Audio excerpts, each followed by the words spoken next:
மாதாவை விட பிதாவை விட குருதாண்டா நமக்கு கண்கண்ட தெய்வம். அவர் நமக்கு கண்கள் மாதிரிடா, நம் வாழ்க்கைக்கு வழிகாட்டிடா. அவருக்கு இப்படி ஒரு களங்கத்தை உண்டு பண்ணிட்டீங்களே என் மாணவ மணிகளே, இந்த மாதிரி பண்ணிட்டீங்களேடா. இந்த அவமானத்தை எப்படி சகிப்பேன்? ஐயோ, நான் இனி என்ன செய்வேன்? இந்த கழகத்தை எப்படி போக்குவேன்? எப்படி போக்குவேன்?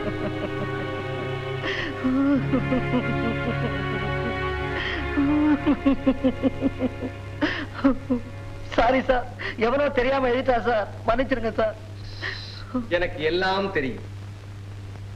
காளான்களும் புல்லுருவிகளும் கோடாலி காம்புகளும் எல்லா கல்லூரிகளிலும் உண்டு. அவர்களை திருத்தவே முடியாது. பொறுமையோடு சகித்துக் கொள்ள வேண்டும்.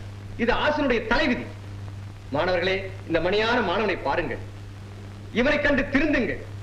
வாழ்ந்தால் இவனை போல் வாழ வேண்டும், உயர்ந்தால் இவனை போல் உயர வேண்டும். இவன் உங்களுக்கெல்லாம் ஒரு வழிகாட்டி.